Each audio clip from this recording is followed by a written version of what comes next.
The next speaker, Rear Admiral Elmar SCHMELING from Germany.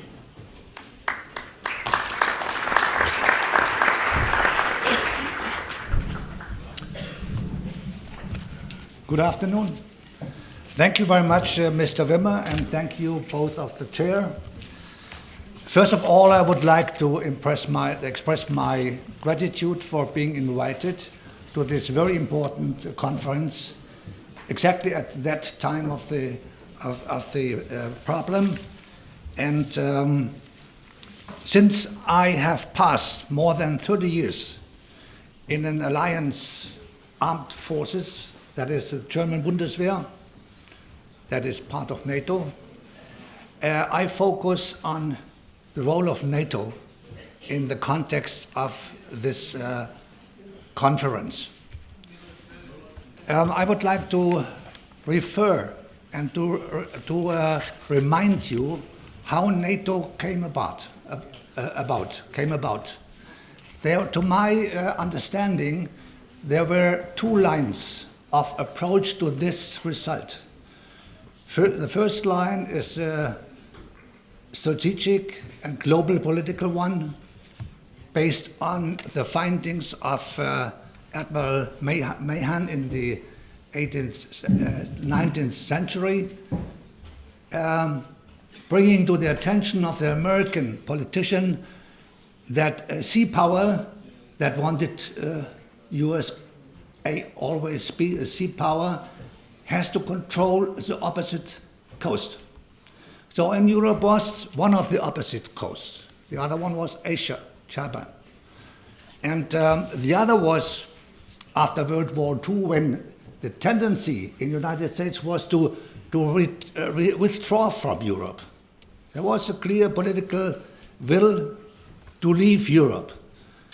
The opposite meaning was there are two reasons to stay in Europe. First is to keep the Russians out, to bring the United States in and keep the Germans down. And so one made use of the famous Article 51 in the UN Charter. That is, to me, one of the great mistakes of the construction of UN Charter, of UN.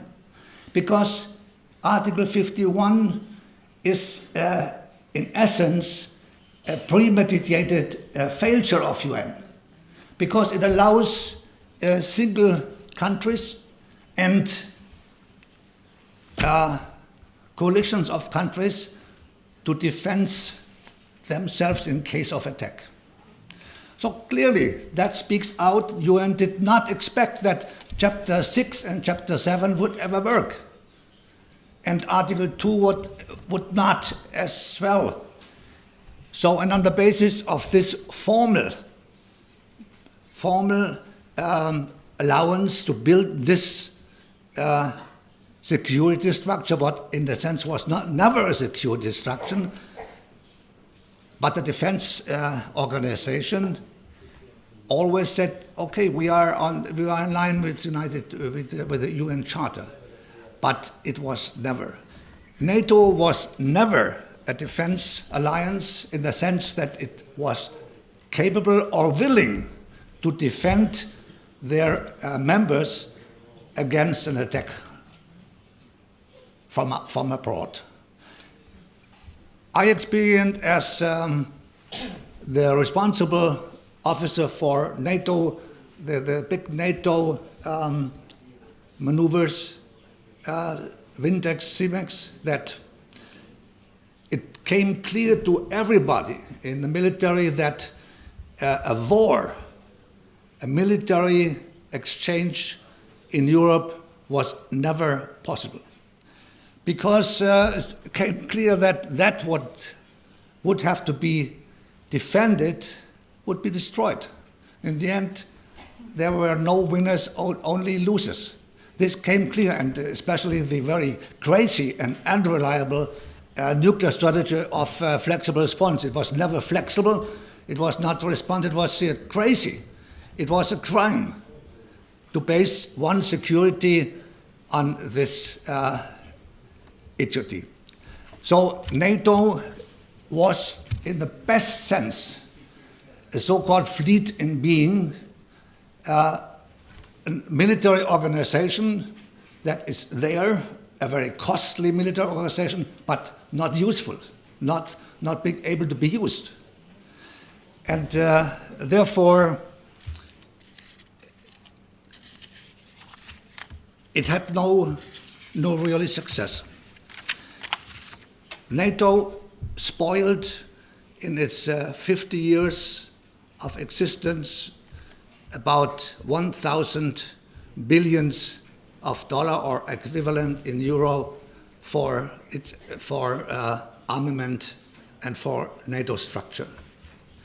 If you count this amount of money, and I refer and remember what was said this morning, that the catchword of the future is development. Civilian peaceful development, especially in the world where people were deprived from a decent livelihood in the past. So if we, the West, if we, the NATO nations, would have spent part of this money in this development, so things would be better. Today, we, especially in Germany, we are very critical about what happens with regard to mass migration. So we blame people, refugees, coming to us, but we do not like to tell the people that they come to us because we have taken away their chance for living in the part of the world where they come from.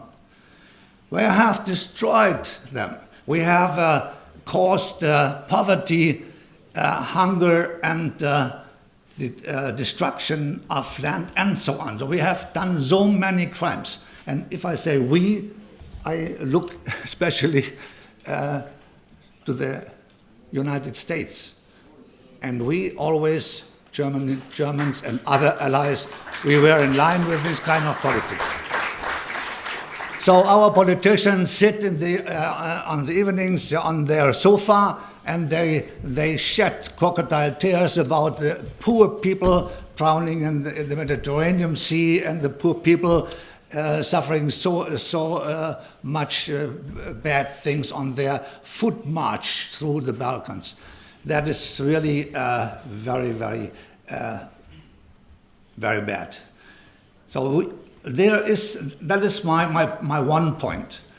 What we now experience with the so-called mass migration is closely linked to what was done in the military field, creating, maintaining, and spending money for NATO. I name NATO not because NATO is the only organization that is spoiling so much money for nothing.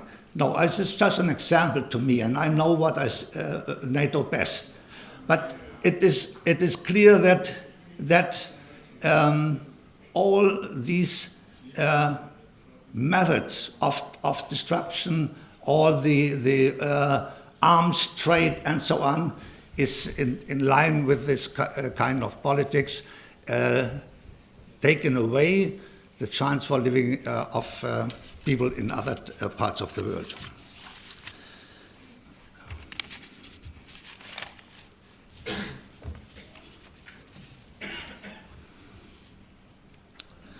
So, in essence, also the other superpower takes its responsibility for creating the fertile ground for what we now blame aggressiveness and terrorism. I see a clear consequence of what happens now in Europe by young people. Michael, you're entirely right. If young men and women are ready, prepared to kill themselves, this is the most You don't have in your body, you have the instinctive tendency to keep your life, not to kill yourself. If they are ready to do this, this is to me an outcry. It is to me a signal saying it can't go on. And I don't know why our politicians are so blind not to see the link between the position, the life of those young people and what they are ready to do. So, and I'm very clear. NATO stands for military force. And military force or military power or weapons are always the last resource of politicians not knowing what to do else. So, but my life, more than 30 years in the armed forces, gave me one lesson. The military is good for nothing.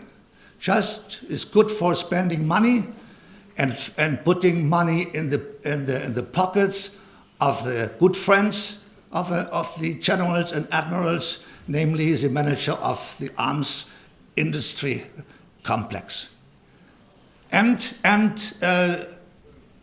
fostering politicians supporting this kind of belief that if you have a problem, just refer to arms, just refer to violence, and then everything is fine. And I'm very sad that there are still countries believing that they get more security in their region when they enter NATO. No, NATO is a fake. NATO is a false promise. NATO is a kind of Trojan horse. Inside is the American hegemonism. Inside is the American way of life. Inside is the tendency to open new markets to American products and for new markets for American fantastic weaponry. So please abstain. And my advice to Serbia is never consider entering NATO. Never. Because it's...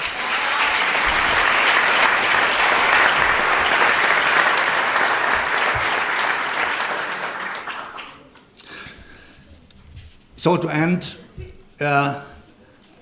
my main argument is stop thinking militarily. The military is not a chance for this goal of the conference, namely to search for peace and security, is an obstacle. NATO is the most dangerous threat to peace and security. And therefore it must go away, must be abolished. I know that's very, very, very difficult. So many people are dependent and are good, doing a good job, taking some of the $1,000 billion a year for their private life. I see that's very, very difficult to change it. My last word is, when I saw the motto, search for a new security order for the world, if you put it such, United Nations are, or the United Nations is this kind of security order, but with many faults. With many, what we say in Germany is Geburtsfehler, failure from the birth. And why not try to change the failure to the better and make United Nations capable of doing the job? Because the United Nations has this job of preventing war, of safeguarding members from military attacks, and so on. Everything is there, not perfect, not good enough, but it is there. So I advocate looking at United Nations and try revive it, because it has slept away. And for some time, NATO really said, we are, in reality, we are the United Nations, because we are capable, we are strong, and we are doing the job they don't do.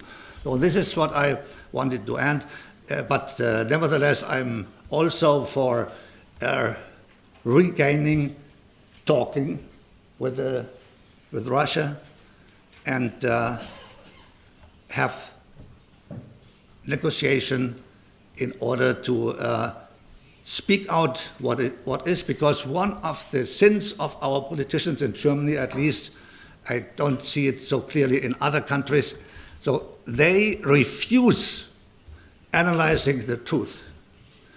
Therefore, I call it, they do politics of appeals, in the sense of one should, they should, this should be done, war should end, because the war in Syria, for instance, is one of the reasons for people having to flee. No, not one should, not appeals, but action.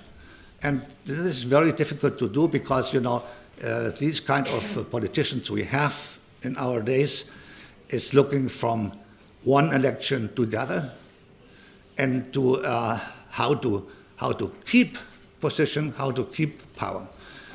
So that is also appeal, not action, but I am not strong enough to change the situation. Thank you very much.